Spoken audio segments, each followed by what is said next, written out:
여기 태국 방콕의 한 저택에서 눈물이 멈추지 않습니다. 아빠, 제발요. 다른 방법이 있을 거예요. 난 미안하다. 하지만 이것밖에는.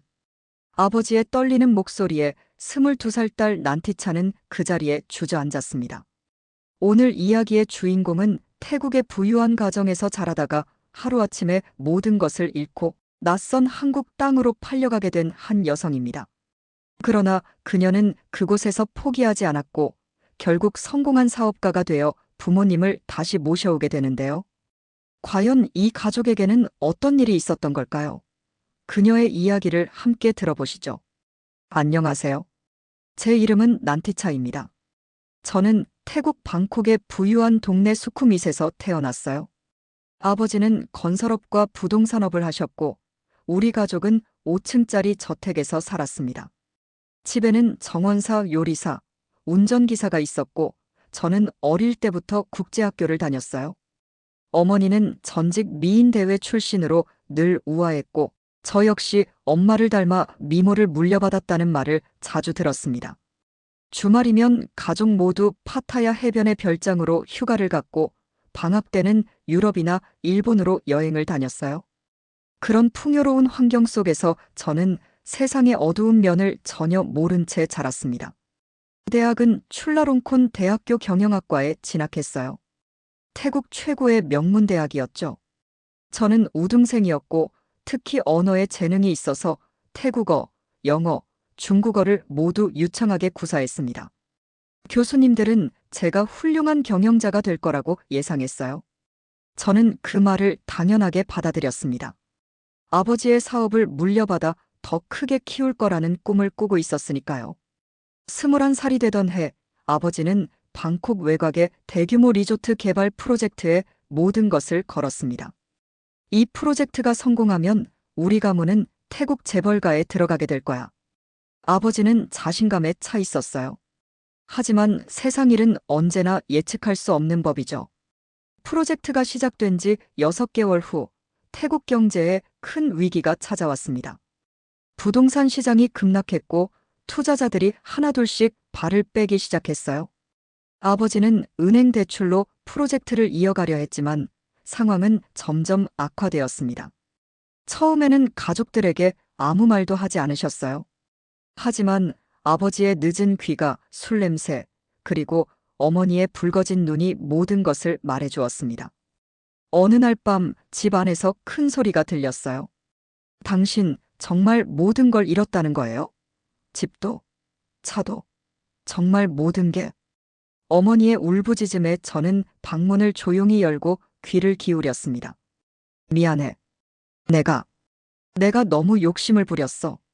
아버지의 목소리는 제가 한 번도 들어본 적 없는 무너진 남자의 목소리였어요. 그날 밤 저는 우리 가족이 파산했다는 것을 알게 되었습니다. 다음 날부터 모든 것이 달라졌어요. 채권자들이 매일 집 앞에서 아버지를 기다렸고 집에 있던 값비싼 물건들이 하나둘씩 사라지기 시작했습니다. 어머니의 다이아몬드 목걸이, 거실의 골동품 화병, 심지어 제가 어릴 적부터 타던 피아노까지도요. 대학 친구들은 하나둘씩 연락을 끊었습니다. 어제까지만 해도 함께 쇼핑몰에서 명품 가방을 구경하던 친구들이 이제는 제 전화를 받지 않았어요. 저는 그때 처음으로 깨달았습니다. 그들은 제 친구가 아니라 제 돈의 친구였다는 것을요. 석 달 후, 우리 가족은 저택에서 쫓겨났고 방콕 외곽의 작은 아파트로 이사했습니다. 5층 저택에서 원룸 아파트로의 추락. 그 현실을 받아들이기가 너무 힘들었어요. 어느 날 저녁 아버지는 저를 조용히 불렀습니다. 너는 정말 아름다워. 너의 그 미모가 우리 가족을 구할 수 있을지도 몰라. 그 순간 저는 알았어요. 제게 어떤 운명이 기다리고 있는지를. 이틀 후 국제결혼 중개업자가 우리 집을 방문했습니다. 한국 남자들은 태국 여성을 정말 좋아합니다. 특히 난티차 양처럼 아름답고 교육받은 여성이라면 좋은 조건을 받을 수 있어요. 중개업자의 말에 아버지의 눈이 반짝였고 저의 심장은 얼어붙었습니다. 그날 밤 어머니는 저를 꼭 안으며 울었어요. 미안해, 우리 딸. 정말 미안해. 하지만 우리에게는 다른 방법이 없어. 저는 묵묵히 고개를 끄덕였습니다. 대학 졸업장도 미래의 꿈도 모든 것이 무의미해진 순간이었습니다. 첫 맞서는 악몽이었습니다. 저보다 25살이나 많은 남자가 저를 위아래로 훑어봤어요. 마치 시장에서 물건을 고르듯이요. 그의 거친 손이 제 손을 잡았을 때 온몸에 소름이 돋았습니다. 얼굴은 마음에 드는데 좀 말라 보이네. 태국 음식 잘해요? 통역사가 전해준 그의 말에 저는 고개를 끄덕일 수밖에 없었어요. 하지만 그 맞서는 성사되지 않았습니다. 그는 더 어린 여자를 원했거든요. 두 번째 맞선도 세 번째 맞선도 마찬가지였습니다. 모두 40을 넘긴 남자들이었고 제 눈에는 그저 젊은 아내를 찾으러 온 것처럼만 보였어요. 그들과 대화를 나누면서 저는 점점 제가 하나의 인격체가 아니라 그냥 상품이 된 것 같은 기분이 들었습니다. 맞선을 볼 때마다 아버지는 저를 바래다 주었어요. 난티차, 이번엔 잘 될 거야. 조금만 참아라. 하지만 매번 집으로 돌아올 때마다 아버지의 얼굴은 더 어두워졌고 저는 제가 가족을 위해 해야 할 의무를 다하지 못하고 있다는 죄책감에 시달렸습니다. 네 번째 맞선 날, 저는 이미 모든 기대를 버린 상태였어요. 호텔 로비에 들어섰을 때 창가에 앉아 있는 한 남자가 보였습니다. 다른 남자들과는 달랐어요. 그는 30대 중반쯤 되어 보였고 긴장한 듯 손을 꼭 쥐고 있었습니다. 그의 이름은 김진우였어요. 우리가 마주 앉자 그는 저를 똑바로 바라봤습니다. 품평하듯 훑어보는 시선이 아니라 진심으로 저라는 사람을 보려는 눈빛이었어요. 통역사를 통해 그가 첫 번째로 한 말은 이랬습니다. 편하게 계세요. 저도 이런 자리가 처음이라 많이 긴장됩니다. 그 솔직함에 저는 조금 놀랐어요. 다른 남자들은 모두 자신이 얼마나 좋은 조건인지, 얼마나 안정적인지만 늘어놓았거든요. 한국 생활이 쉽지는 않을 겁니다. 언어도 다르고 음식도 다르고. 저도 많이 도와드리고 싶지만 제가 완벽한 사람은 아니에요. 김진우 씨의 말에는 거짓이 없었습니다. 그는 저를 속이려 하지 않았어요. 오히려 현실적인 어려움을 먼저 이야기했습니다. 하지만 서로 존중하면서 살아갈 수 있다고 믿습니다. 당신이 원하는 것, 힘든 것이 있으면 언제든 말씀해 주세요. 그날 저는 2시간 동안 그와 이야기를 나눴어요. 그는 서울에서 중견 IT 기업에 다니는 개발자였고 작은 아파트를 가지고 있었습니다. 화려하지는 않았지만 안정적인 삶을 살고 있었어요. 무엇보다 그는 제게 질문을 많이 했습니다. 제가 좋아하는 것, 한국에 가면 하고 싶은 것, 꿈이 무엇인지. 처음으로 누군가가 저에게 관심을 가져주는 것 같았어요. 맞선이 끝나고 집으로 돌아가는 차 안에서 아버지가 물었습니다. 어땠니? 저 남자는? 아빠, 나쁘지 않았어요. 제 대답에 아버지는 안도의 한숨을 내쉬었어요. 사흘 후 중개업자에게서 연락이 왔습니다. 김진우 씨가 저와의 결혼을 원한다고요. 조건도 다른 사람들보다 좋았습니다. 아버지의 비닐부를 도와줄 수 있다고 했어요. 난티차, 어떻게 할래? 어머니가 제 손을 잡으며 물었습니다. 하지만 우리 모두 알고 있었어요. 이미 선택지는 없다는 것을요. 진우 씨로 하겠어요? 제 대답에 아버지는 눈물을 글썽였습니다. 미안하다, 난티차. 정말 미안하다. 괜찮아요, 아빠. 이게 우리 가족을 지키는 길이라면요. 결혼 준비는 빠르게 진행되었습니다. 한 달 만에 모든 서류가 준비되었고 간소한 결혼식 날짜가 잡혔어요. 태국 전통 의상인 차크리를 입고 저는 거의 처음 보는 남자와 결혼 서약을 했습니다. 결혼식장에는 가족만 참석했어요. 친구들은 이미 다 떠났고 친척들도 우리 가족을 외면했으니까요. 김진우 씨는 그날도 진지한 표정으로 저를 바라봤습니다. 행복하게 해드릴게요. 약속합니다. 그의 서툰 태국어 발음에 저는 작게 미소 지었어요. 적어도 이 사람은 노력하는 사람이구나 싶었습니다. 결혼식이 끝나고 저는 어머니를 마지막으로 꼭 안았습니다. 엄마, 건강하세요. 제가 한국 가서 돈 벌면 꼭 보내드릴게요. 우리 딸, 너무 힘들면 언제든 돌아와. 알았지? 하지만 우리 모두 알고 있었어요. 저는 돌아올 수 없다는 것을요. 공항으로 가는 차 안에서 저는 방콕의 거리를 하나하나 눈에 담았습니다. 차오프라야 강, 와사룬 사원, 화려한 쇼핑몰들. 제가 자라고 사랑했던 이 도시를 언제 다시 볼 수 있을지 알 수 없었어요. 비행기에 오르기 전 김진우 씨가 제 손을 잡았습니다. 무섭죠? 저도 무서워요. 하지만 함께 잘해보아요. 그의 손은 따뜻했어요. 비행기가 이륙하고 창밖으로 방콕의 불빛들이 점점 작아졌습니다. 저는 눈물을 닦으며 다짐했어요. 울지 말자.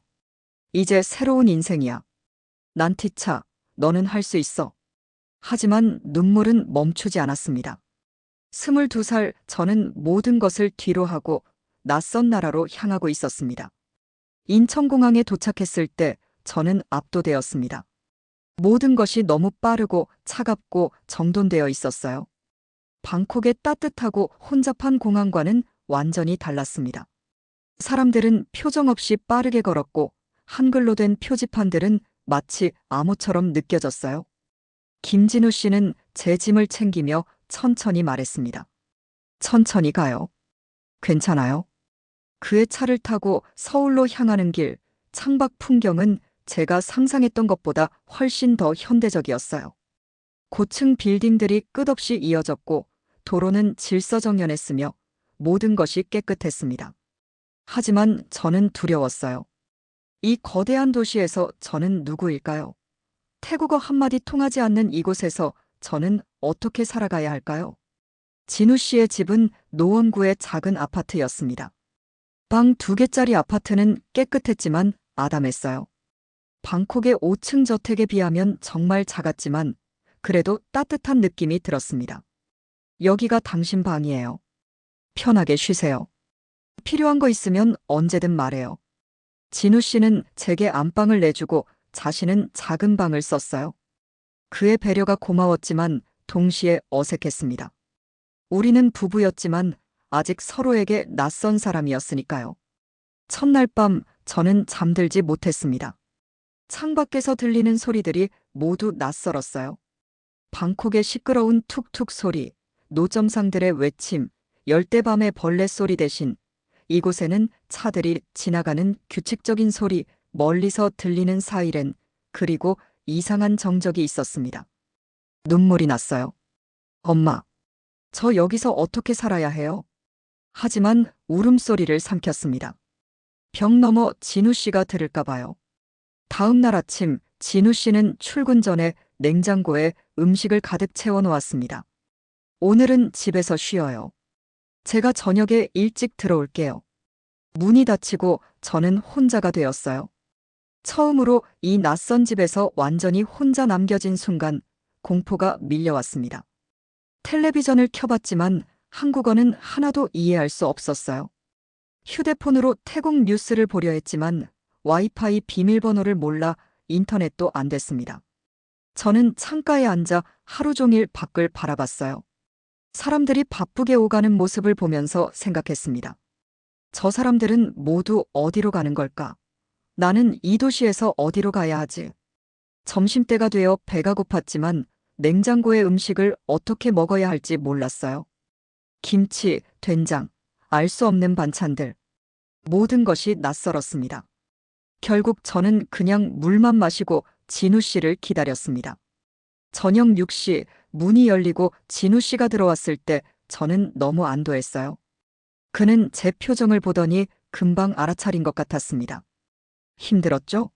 미안해요. 제가 생각을 못했네요. 그는 태국 음식점에서 팟타이를 사왔어요.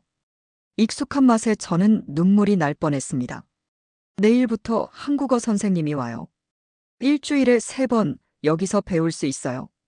진우 씨는 벌써 준비해 놓았더군요.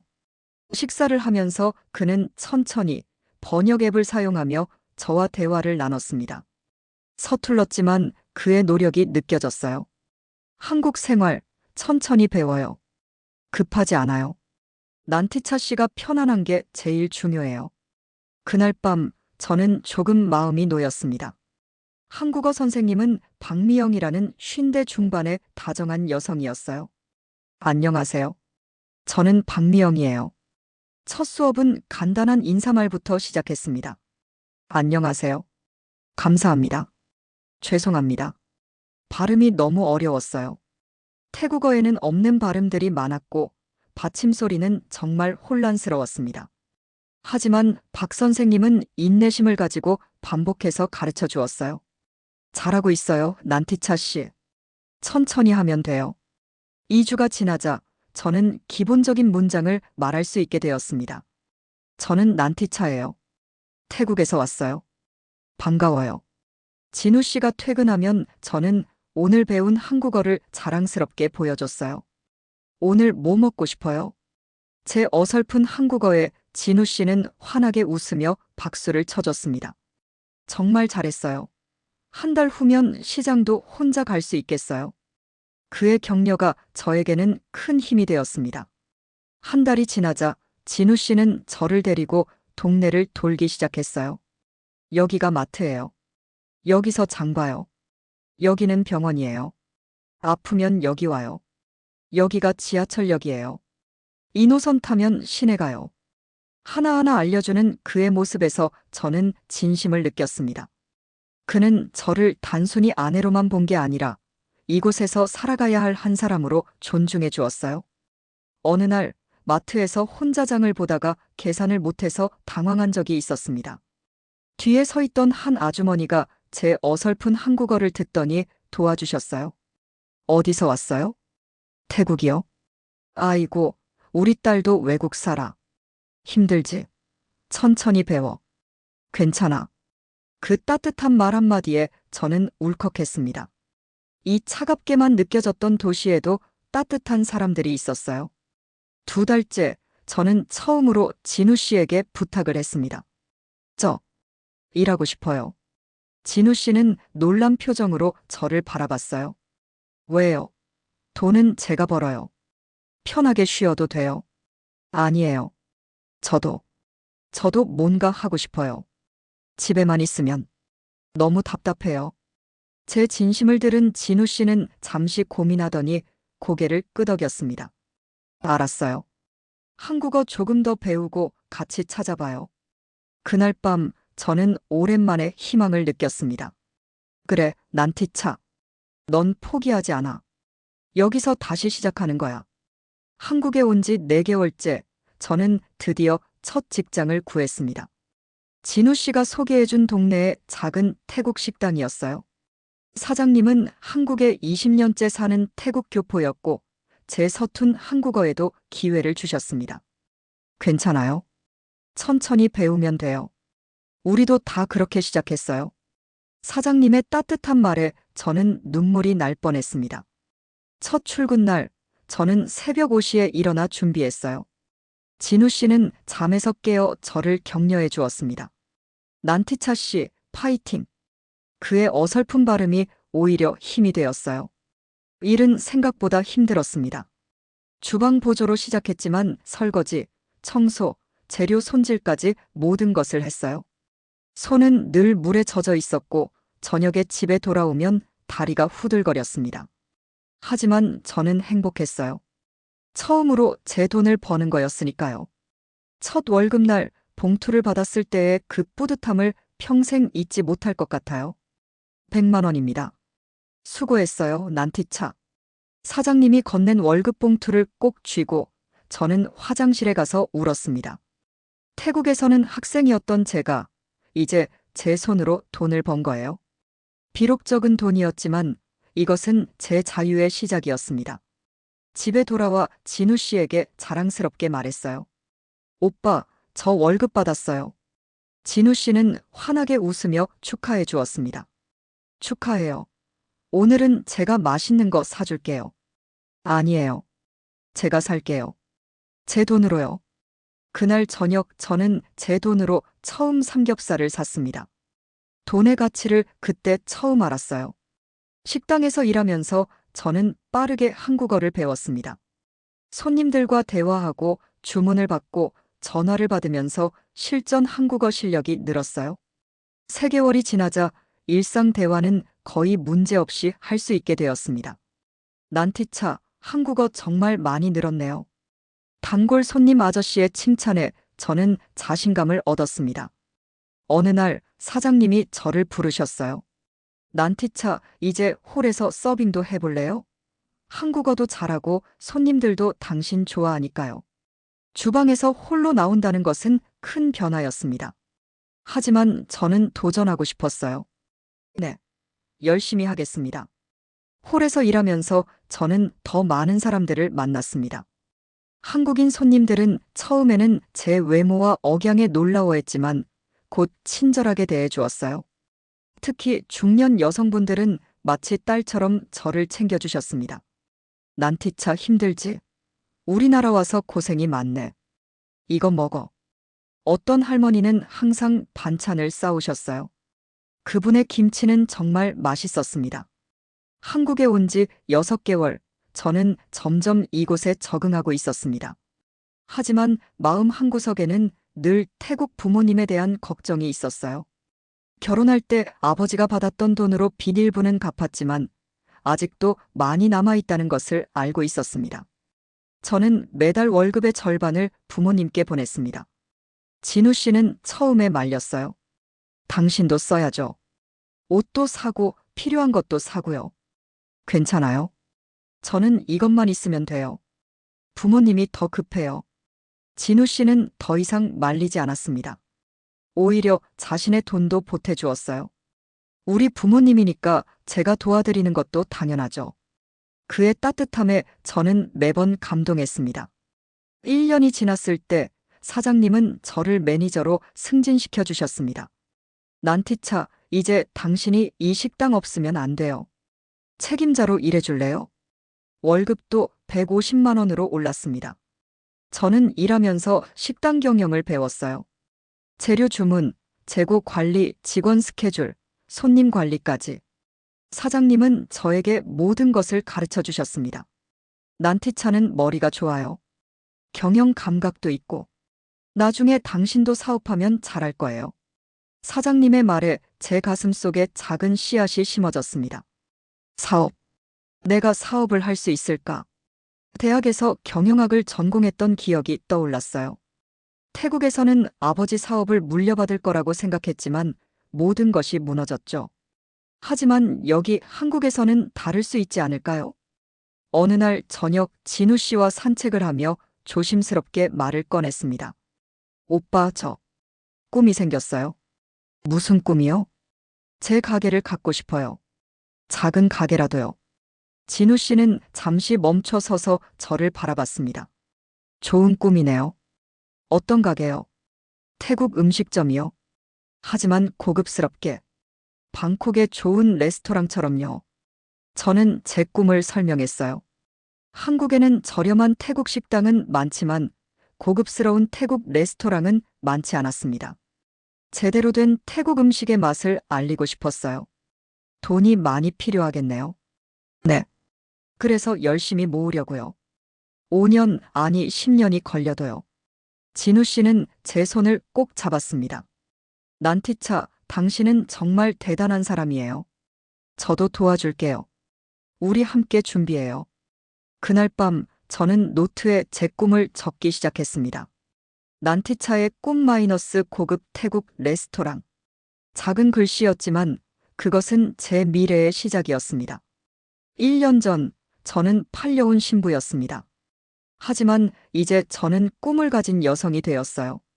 그리고 그 꿈을 이루기 위해 저는 더욱 열심히 일하기 시작했습니다. 꿈을 갖게 된 후 저의 일상은 완전히 달라졌습니다. 매일 새벽 5시에 일어나 식당에 출근하고 밤 10시에 퇴근했어요. 힘들었지만 저는 단 하루도 게으름을 피우지 않았습니다. 매일 밤 집에 돌아오면 노트북을 켜고 공부했어요. 난티차, 너무 무리하지 마요. 건강이 중요해요. 진우 씨는 걱정했지만 저는 멈출 수 없었습니다. 온라인으로 한국의 외식업 창업 강의를 들었고 유튜브로 성공한 레스토랑 사장님들의 인터뷰를 찾아봤어요. 주말에는 서울의 유명 태국 레스토랑들을 찾아다니며 메뉴와 인테리어를 연구했습니다. 노트에는 제 계획이 빼곡히 적혀 있었어요. 목표 3년 내 자본금 5천만 원 모으기. 메뉴 구성 팟타이, 똠얌꿍, 그린커리. 하지만 고급스럽게. 타겟 고객 30-40대 직장인, 데이트 커플. 2년이 흘렀습니다. 저는 이제 2군데 식당에서 일했어요. 낮에는 원래 식당에서 매니저로, 저녁에는 강남의 고급 태국 레스토랑에서 아르바이트로 일했습니다. 난티차, 왜 이렇게까지 해요? 몸 상할 거예요. 사장님도 진우 씨도 모두 말렸습니다. 하지만 저는 알고 있었어요. 성공하려면 남들보다 2배, 3배 더 노력해야 한다는 것을요. 강남 레스토랑에서 저는 고급 서비스를 배웠습니다. 와인 페어링, 플레이팅, 고객 응대. 제가 꿈꾸는 레스토랑에 필요한 모든 것들이었어요. 월급은 거의 다 저축했습니다. 옷도 사지 않고 화장품도 저렴한 것만 샀어요. 친구들과의 모임도 거절했습니다. 언니, 왜 이렇게 살아요? 가끔은 쉬어야죠. 같이 일하던 직원이 물었을 때 저는 웃으며 답했어요. 나는 꿈이 있어. 그 꿈을 위해서라면 지금의 고생은 아무것도 아니야. 통장 잔고가 조금씩 늘어날 때마다 저는 희망을 느꼈습니다. 한국에 온 지 3년째 되던 해, 드디어 부모님의 빚을 모두 갚았습니다. 난티차, 정말 고맙구나. 내가 보낸 돈으로 우리가 다시 살 수 있었어. 어머니의 영상통화 목소리에는 눈물이 섞여 있었어요. 엄마, 이제 걱정 마세요. 제가 더 열심히 벌어서 엄마 아빠 한국에 모실게요. 그날 밤 저는 진우 씨와 함께 조용히 축배를 들었습니다. 난티차, 정말 대단해요. 3년 만에 부모님 빚을 다 갚다니. 오빠 덕분이에요. 오빠가 도와주지 않았다면 불가능했어요. 진우 씨는 저보다 더 많은 돈을 부모님께 보내주었어요. 그의 도움이 없었다면 저 혼자서는 절대 할 수 없었을 겁니다. 우리 가족이니까요. 이제 당신 꿈에만 집중해요. 그의 말에 저는 다시 한번 다짐했습니다. 반드시 성공해서 이 사람에게 보답하겠다고요. 부모님 빚을 갚은 후 저는 본격적으로 창업 자금을 모으기 시작했습니다. 매달 200만 원씩 저축했어요. 진우 씨도 자신의 월급 절반을 제 꿈을 위해 모아주었습니다. 오빠 미안해요. 제 꿈 때문에 오빠도 고생하고. 무슨 소리예요? 당신 꿈은 우리 꿈이에요. 나도 당신이 성공하는 걸 보고 싶어요. 저는 감동해서 울었습니다. 이 사람은 정말 천사였어요. 4년째 되던 해, 저는 강남 레스토랑의 부매니저가 되었습니다. 월급도 300만 원으로 올랐어요. 원래 식당 사장님도 저를 정식 파트너로 제안했지만 저는 정중히 거절했습니다. 사장님, 정말 감사합니다. 하지만 저는 제 가게를 갖고 싶어요. 사장님은 이해해 주셨어요. 그럴 줄 알았어요. 난티차는 여기 있기엔 너무 큰 그릇이에요. 성공하면 꼭 알려줘요. 한국에 온 지 5년째, 저는 드디어 목표 금액을 모았습니다. 진우 씨와 제가 모은 돈을 합치니 8천만 원이 되었어요. 추가로 대출을 받으면 작은 가게를 시작할 수 있는 금액이었습니다. 오빠, 이제 시작할 수 있을 것 같아요. 통장을 보며 떨리는 목소리로 말했을 때 진우 씨는 저를 꼭 안아주었습니다. 정말 자랑스러워요, 난티차. 5년 동안 정말 열심히 달려왔어요. 저는 그의 품에서 울었어요. 기쁨의 눈물이었습니다. 다음 날, 저는 부동산을 알아보기 시작했습니다. 홍대, 이태원, 가로수길. 여러 곳을 다녔지만 임대료가 너무 비쌌어요. 고민하던 중 진우 씨가 제안했습니다. 성수동은 어때요? 요즘 뜨는 동네인데 아직 임대료가 비교적 괜찮아요. 성수동을 둘러본 순간 저는 직감했습니다. 여기다라고요.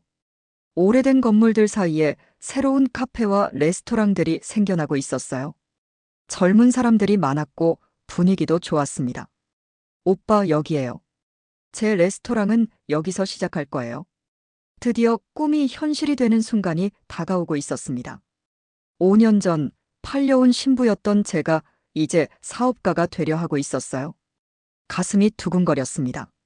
두려움도 있었지만 설렘이 더 컸습니다. 난티차, 이제 시작이야. 내가 할 수 있어. 저는 제 자신에게 말했습니다. 그리고 새로운 도전을 향해 첫 발을 내디뎠습니다.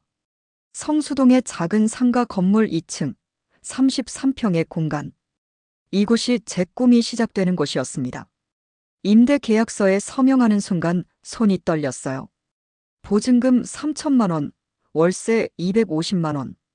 제 인생에서 가장 큰 결정이었습니다. 난티차, 괜찮아요? 진우 씨가 제 손을 잡아주었어요. 네. 무섭지만 해야죠. 그날부터 우리는 레스토랑 준비에 매달렸습니다. 인테리어는 최대한 직접 했어요. 진우 씨는 주말마다 저와 함께 페인트 칠을 하고 가구를 조립했습니다. 태국에서 직접 공수한 장식품들로 벽을 꾸몄어요. 방콕의 세련된 레스토랑 같아요. 진우 씨의 칭찬에 저는 미소 지었습니다. 메뉴 개발에는 3개월이 걸렸어요. 전통 태국 음식이지만 한국인 입맛에 맞게 조절했습니다. 똠얌꿍의 매운맛을 조금 낮추고 팟타이에는 신선한 새우를 듬뿍 넣었어요. 가격은 고민 끝에 높게 책정했습니다. 팟타이 18,000원, 똠얌꿍 25,000원. 이 가격에 손님이 올까요? 불안했지만 저는 믿었습니다. 좋은 재료와 정성으로 만든 음식이라면 가격에 맞는 가치를 인정받을 수 있을 거라고요. 오픈일은 2023년 5월 1일로 정했습니다. 뱅카크 가던이라는 이름을 걸고 SNS에 홍보를 시작했어요. 인스타그램 계정을 만들고 음식 사진을 예쁘게 찍어 올렸습니다. 난티차, 사진 정말 잘 찍었어요. 프로 같아요. 진우 씨의 격려에 힘을 얻었습니다.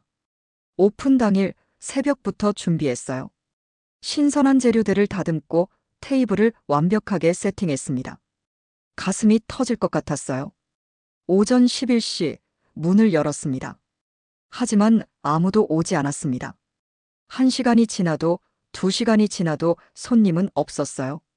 저는 불안한 마음으로 계속 문을 바라봤습니다. 난티차, 첫날이니까 그래요. 괜찮아요? 진우 씨가 위로했지만 저는 두려웠어요. 오후 2시쯤 첫 손님이 들어왔습니다. 젊은 커플이었어요. 어서 오세요. 너무 반가워서 목소리가 떨렸습니다. 그들은 팟타이와 그린커리를 주문했어요. 저는 떨리는 손으로 정성껏 요리를 만들었습니다. 와, 진짜 맛있어요. 태국에서 먹었던 것보다 더 맛있는데요. 손님의 칭찬에 저는 눈물이 날 뻔했습니다. 첫날 총 5팀의 손님이 왔어요. 매출은 23만 원. 월세도 안 되는 금액이었지만 저는 희망을 느꼈습니다. 하지만 현실은 가혹했습니다.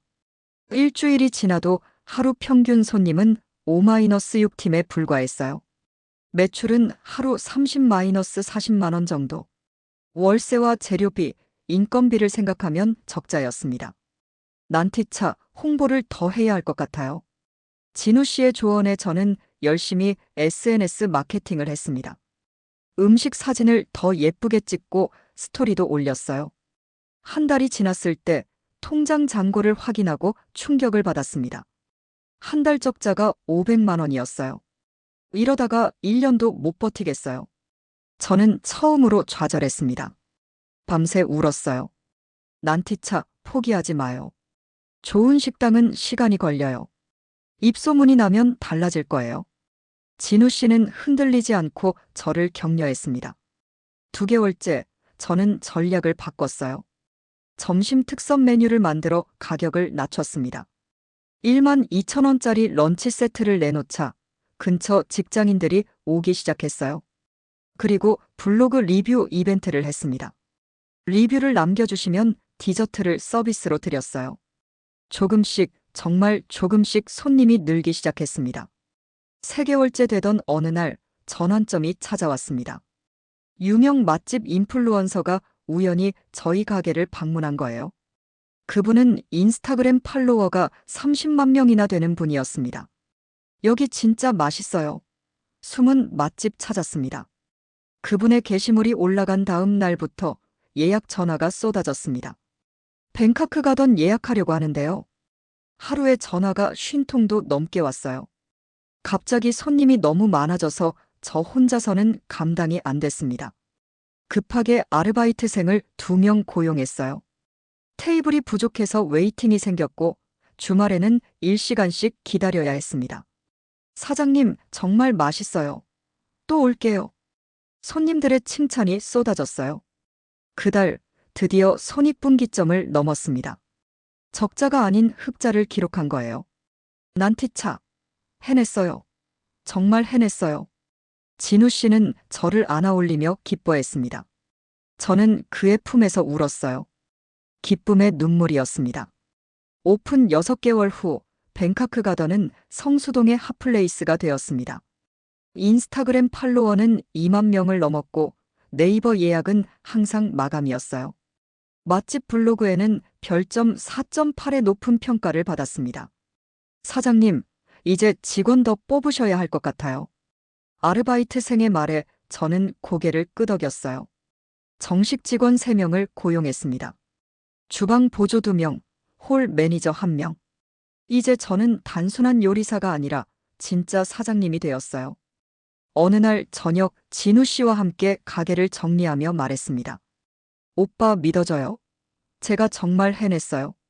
처음부터 믿었어요. 난티차는 할 수 있는 사람이에요. 창밖으로 보이는 성수동의 야경을 바라보며 저는 생각했습니다. 5년 전 태국에서 팔려온 그 소녀는 이제 없었어요. 지금 여기 서 있는 사람은 스스로 꿈을 이룬 사업가, 난티차였습니다. 하지만 제 꿈은 여기서 끝이 아니었어요. 이제 다음 단계로 나아갈 시간이었습니다. 뱅카크 가던 오픈 1년 후, 저는 2번째 지점을 열었습니다. 이번에는 강남, 그것도 청담동이었어요. 60평 규모의 더 크고 고급스러운 레스토랑이었습니다. 투자금은 2억 원. 1년 전만 해도 상상할 수 없었던 금액이었죠. 난티차, 당신은 정말 대단해요. 1년 만에 2번째 지점이라니. 진우 씨는 자랑스러운 표정으로 말했어요. 2 레스토랑은 모두 성공적이었습니다. 5월 매출은 1억 원을 넘었고 직원도 15명으로 늘었어요. 이제 저는 단순한 레스토랑 사장이 아니라 작은 외식 기업의 대표가 되었습니다. 한국의 여러 매체에서 인터뷰 요청이 들어왔어요. 태국에서 온 며느리, 한국에서 성공한 레스토랑 사업가로. 기사 제목을 보며 저는 믿기지 않았습니다. 정말 제 이야기가 맞나 싶었어요. 어느 날 저녁 강남 지점을 정리하던 중 진우 씨가 조용히 말했습니다. 난티차, 이제 부모님을 한국으로 모셔오는 건 어때요? 그 말에 저는 멈춰섰어요. 부모님. 6년이 넘도록 영상통화로만 얼굴을 봤습니다. 매달 송금은 했지만 한 번도 직접 만나지 못했어요. 저는 아직도 부모님께 마음 한구석에 상처가 남아 있었습니다. 내가 용서할 수 있을까요? 용서가 아니에요. 이해하는 거죠. 부모님도 어쩔 수 없었잖아요. 진우 씨의 말이 맞았습니다. 그날 밤 저는 부모님께 전화를 걸었어요. 엄마, 아빠, 한국에 오시겠어요? 제 가게를 보여드리고 싶어요. 전화기 너머로 엄마의 울음소리가 들렸습니다. 2달 후 인천공항. 6년 만에 부모님을 직접 만나는 날이었습니다. 입국장 문이 열리고 부모님이 나왔을 때 저는 그 자리에서 울음을 터뜨렸어요. 아빠는 많이 늙으셨고 엄마는 훨씬 야위셨습니다. 난티차. 엄마가 달려와 저를 껴안았어요. 저는 엄마 품에서 어린아이처럼 울었습니다. 엄마, 보고 싶었어요. 우리 딸, 우리 딸. 아빠도 다가와 저희를 안았어요. 공항 한가운데서 우리 가족은 한참을 울었습니다. 6년간의 그리움, 미안함, 사랑이 모두 눈물로 쏟아졌어요. 난티차, 정말 미안하다. 아빠가 잘못했어. 아빠의 떨리는 목소리에 저는 고개를 저었습니다. 아니에요, 아빠. 이제 다 괜찮아요. 덕분에 저 여기서 새로운 인생을 살게 됐어요. 부모님을 가장 먼저 데려간 곳은 성수동 1호점이었습니다. 여기가 내가 만든 레스토랑이에요. 뱅카크 가던이라는 간판을 본 부모님은 말을 잃었어요. 안으로 들어가자 직원들이 인사했습니다. 안녕하세요, 사장님.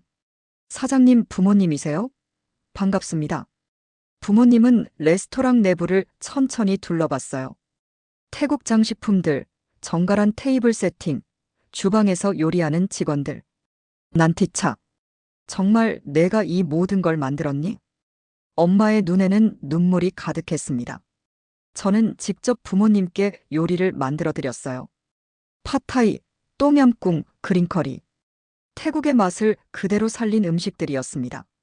맛이 방콕에서 먹던 것과 똑같구나.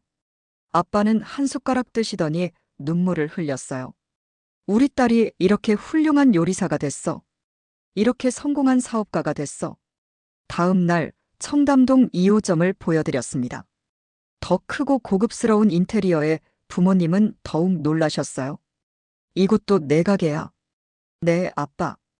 1년 전에 오픈했어요. 주말 저녁이라 레스토랑은 예약 손님들로 가득 찼습니다. 한국의 유명 인사들도 자주 오는 곳이었어요. 부모님은 한쪽에 앉아서 제가 일하는 모습을 지켜보셨습니다. 직원들에게 지시하고 손님들과 대화하고 주방을 체크하는 제 모습을요. 진우 씨, 정말 고마워요. 우리 딸을 이렇게 만들어줘서. 아빠가 진우 씨의 손을 꼭 잡고 말했어요. 아니에요, 아버님. 난티차가 스스로 해낸 거예요. 저는 그냥 옆에서 응원했을 뿐이에요. 진우 씨의 겸손한 대답에 아빠는 더욱 고개를 숙였습니다. 부모님이 한국에 머문 2주는 제 인생에서 가장 행복한 시간이었어요. 함께 서울 구경도 하고 맛집도 다니고 쇼핑도 했습니다. 무엇보다 매일 밤 함께 식사하며 이야기를 나눴어요. 난티차, 너한테 정말 미안해. 6년 전 그때 엄마는 매일 사과하셨어요. 엄마, 그만해요. 이제 다 지난 일이에요. 오히려 저는 감사해요. 덕분에 진우 오빠를 만났고 새로운 꿈을 찾았어요. 너는 정말 강한 아이야. 엄마보다 훨씬 강해. 아빠도 많이 달라지셨어요. 예전에 자신감 넘치던 사업가는 아니었지만 더 따뜻하고 겸손한 아빠가 되어 계셨습니다. 난티차 아빠가 사업 실패하지 않았다면 너는 평범한 부잣집 딸로 살았을 거야. 하지만 지금 너는 스스로 성공을 만든 진짜 사업가가 됐어. 아빠가 자랑스럽다. 아빠의 그 말에 저는 또 울었습니다. 떠나는 날 공항에서 부모님은 눈물을 흘렸어요. 다음에는 더 오래 있으세요. 아니면 아예 한국에 오셔도 돼요. 아니야, 우리는 태국이 좋아. 하지만 자주 올게. 우리 딸 보러. 엄마가 제 손을 꼭 잡았습니다. 난티차, 행복하게 살아. 그게 엄마 아빠의 유일한 소원이야. 네, 엄마. 저 이제 정말 행복해요.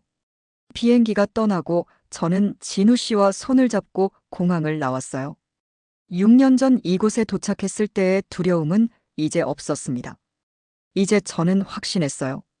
제 선택이, 제 인생이 옳았다는 것을요.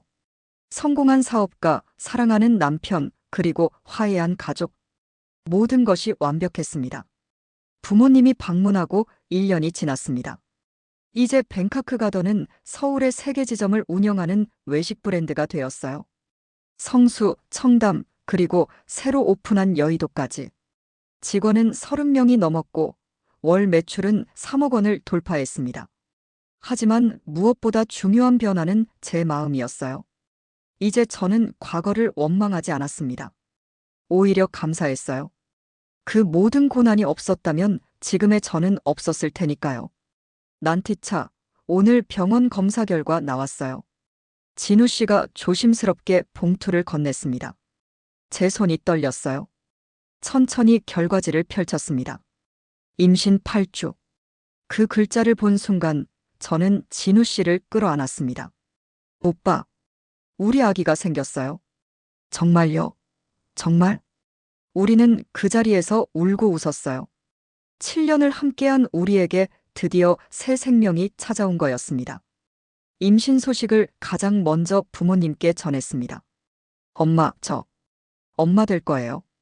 영상통화 너머로 엄마의 환호성이 들렸어요. 정말? 우리 난티차가 엄마가 된다고. 아이고, 우리 손주야. 엄마는 울면서 웃으셨습니다. 엄마, 아기 태어나면 한국에 오셔야 해요. 오래 계셔야 해요. 그럼 당연하지. 손주를 어떻게 안 보고 있어? 아빠도 전화를 받으셨어요. 난티차 축하한다. 이제 너도 부모가 되는구나. 그때서야 알게 될 거야. 부모의 마음을. 아빠의 목소리가 떨렸습니다. 알아요, 아빠. 이제 다 이해해요. 정말이었어요. 뱃속의 작은 생명을 느끼며 저는 부모님의 마음을 이해하게 되었습니다. 자식을 위해서라면 무엇이든 할 수 있다는 그 마음을요. 임신 5개월째 저는 중요한 결정을 했습니다. 뱅카크 가던 재단을 설립하기로 한 거예요. 경제적 어려움으로 꿈을 포기해야 하는 이주 여성들을 돕는 재단이었습니다. 저처럼 한국에 시집온 여성들에게 창업 교육과 자금을 지원하고 싶어요. 제 제안에 진우 씨는 환하게 웃었습니다. 정말 좋은 생각이에요. 당신 같은 사람이 더 많아지면 좋겠어요. 재단 설립 기자회견에서 저는 제 이야기를 처음으로 공개했어요.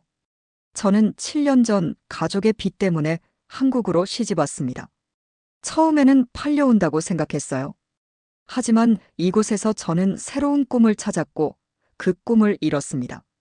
많은 기자들이 놀란 표정으로 저를 바라봤어요. 이주 여성들에게 말하고 싶어요. 여러분의 과거가 아무리 힘들어도 지금부터가 중요합니다. 여러분도 꿈을 꿀 수 있고 그 꿈을 이룰 수 있어요. 그날 기사는 큰 반향을 일으켰습니다. 많은 이주 여성들이 저에게 연락을 해왔어요.